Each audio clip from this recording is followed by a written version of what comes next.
Adventure Foxy Writer here. I read this episode and then realized that we deal with adult language and themes in this one, shall we say. Viewer discretion is advised. Oh my gosh! This week has been awesome! In addition to actually taking that next step into adding Twitch onto my resume, I also managed to meet someone that was able to help me figure out how to fix up my avatar. So now I finally have the shirt design I originally wanted. Oh, and I fixed up my hair. Oh, I want to go into all of it right now. But I think I'm going to end up gushing, so that's going to be Friday's episode instead, I think. Enough about all that, though. I am your foxy writer, Brandy Ackerley, and today we're here to listen to Chapter 12 of Hunter's Gambit. So let's continue, shall we? In the first part of Hunter's Gambit, Kazunoha's sister Himiko accepted her majority, and Kazunoha herself killed a man when she interfered with an attack on a newly arrived stranger. The stranger was severely injured, and Kazunoha took him to one of their healers' homes, that of her ex-boyfriend, Deckard. Due to Deckard's skill, Richard recovered quickly, and was able to ask Kazunoha to be his guide. He's in town, looking for a treasure that went missing decades prior. Finding this treasure would give Kazunoha not only a needed break from her sister, but also a chance at gaining some much-needed independence. She accepts, though, unsurprisingly, her sister forbids it. Fortunately for this read-along, Kazunoha isn't willing to let go of her dreams anytime soon. And now, on with the story. Okay, let me just pull up the book here. Perfect. Richard moved the woman's hair out of her face as she lay in his arms. She was pretty and of Ku ancestry. She had dark hair and a golden tone to her skin. He'd always had a thing for exotic women. Even more than her beauty, she was warm, which meant that the skin she was cleaving to was warm as well. It was too cold in this blasted country. Where he'd grown up, there was no snow, only a muggy, scorching heat that settled into your bones and warmed you for hours after the sun had set. Here, the sun always seemed pale and dying. Maya snuggled closer, hiding her face by leaning into him and kissing his neck. He felt the tip of her tongue flick out and touch him, just before her lips followed. It wasn't the first time she'd used that trick, and he had to admit he liked it. He settled back again and pulled the covers up. Her movement had knocked them loose enough to let in the chilly air that seemed to be the room's highest temperature. "Oh, Richard, it's already too hot. Let me up and I'll open up the window for us," she said. He shivered. Under the covers, he was finally warm again. Not like back home, of course, but warm instead of just above freezing. Regardless of how much he'd like to see her standing naked, it wasn't worth the loss of heat. She moved slightly against him and he grabbed her. He smiled and cupped her breast, tilting it up to him while his other hand moved lower, exploring. She gasped, shivering, and closed her eyes.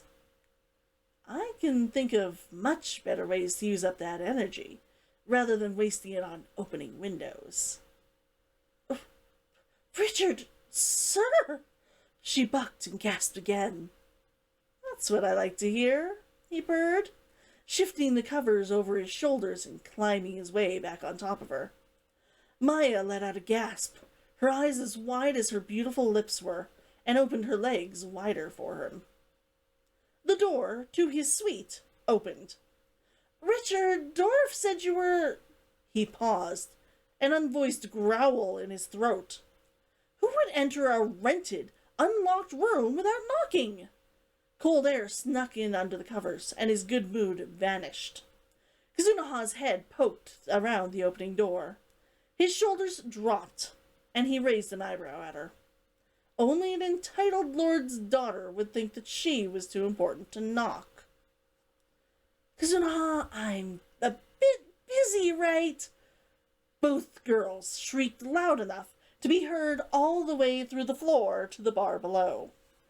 Kazunaha recovered first, partially covering her eyes with a splayed hand. I'm sorry, Richard. I didn't realize. I'll leave. Wait. Her hand dropped and she frowned. Is that Maya? The woman under him shrieked again and nearly kicked him out of the bed in her dive for any anonymity that the clevers could give her. Richard shivered and picked up some clothing from the floor, yanking his pants on. Stupid people in a stupid frigid country, living in temperatures that no sane person would want to be naked in. He wished again for the warmth of his homeland. One day. Kazuna, get out. He pushed her into the hallway, less gently than perhaps he could have. The chilly wooden floor numbed his toes. He looked back at Maya, her wide-eyed expression peeking out from the covers pulled up above her nose. Don't move, Maya. I will return in just a moment. He shut the door behind him. Kazunaha stared hard at it, as if she believed it would allow her to see through the polished wooden walls to his bed again. Her cheeks were pink, but he didn't believe it was all out of embarrassment. Since you are so determined to hold this conversation now, what is it you need? Richard, what were you doing with my maid? He raised an eyebrow.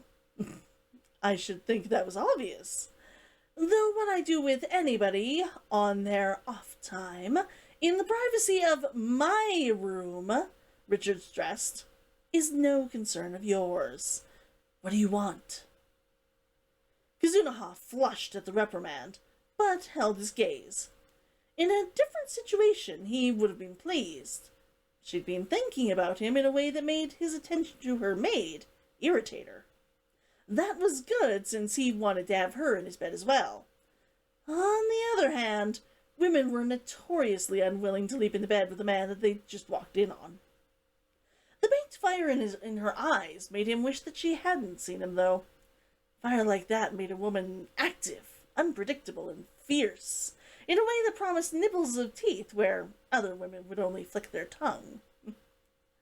You're right, I thought... She paused. It doesn't matter what I thought. I'll return later.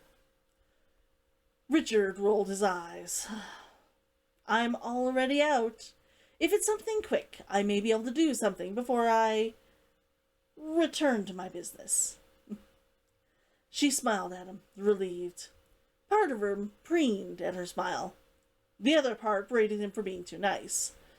Much too nice, when he couldn't decide if he wanted her to leave or stay. She wouldn't meet his eyes now, for an entirely different reason. My sister... I just need to talk to somebody about it. It's fine. I'll come back another time. He closed his eyes. Sibling rivalry. On one hand, maple syrup.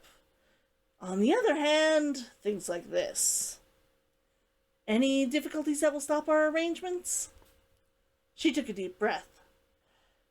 No, nothing that she could arrange fast enough. It was just troublesome. He felt like a heel. She'd come by hoping to talk to a friend. Instead, she found him busily engaged. He shook his head.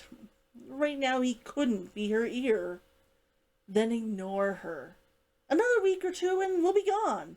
As soon as we find the ship, you'll have a lot more influence to wave back at her. All right? She nodded. True. Another 2 weeks and she can't do anything.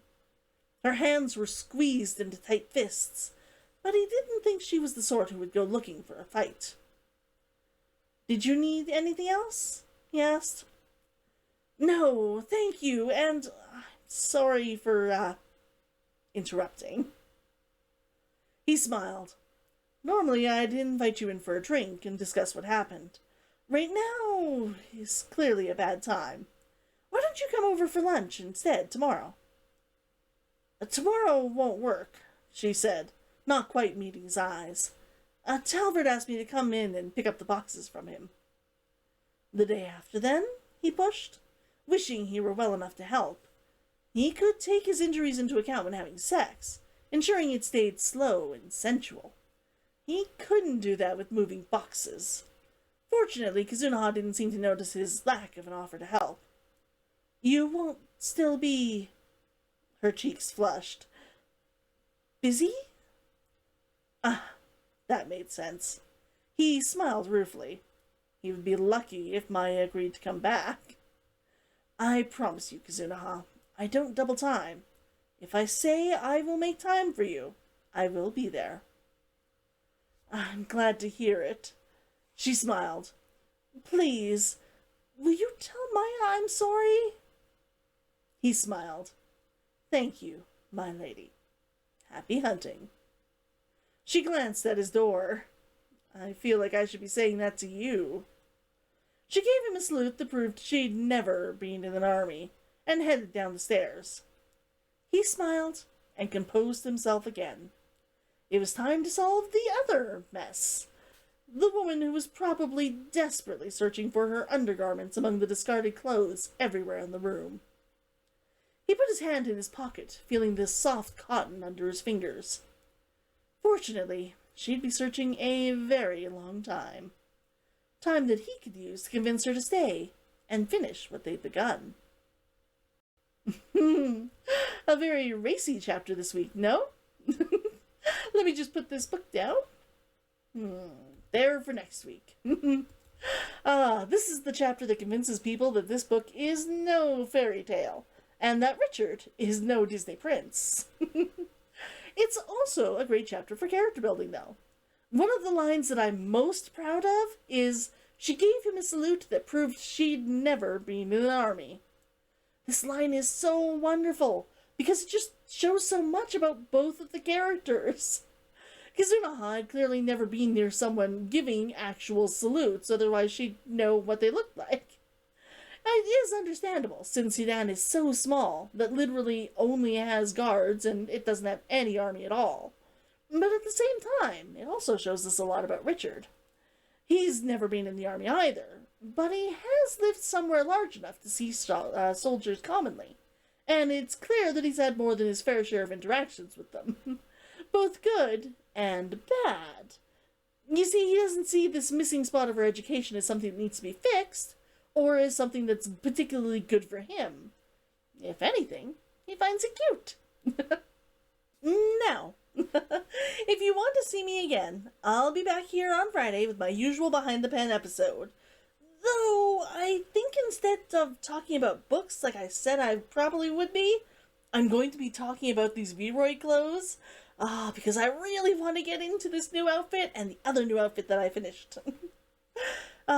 Also, I was hoping to get another stream on Twitch later tonight, but I don't know if I'm going to be able to. We've been having severe smoke issues up here all week, and it's been giving me migraines. I will try, but keep your eyes open for an update on Twitter, FB, and Instagram. I'll be posting there if I do have a stream this week. Either way, starting next week, I'll be putting up weekly schedules across my profiles, so keep an eye out for those. They'll tell you where I'm going to be and when. Those will be going up weekly on Sunday from now on. Okay? So yes, you'll be able to find out where you can find me and what I think I'll be doing. And I think that's going to be it for this week. Okay? I'll see you all later.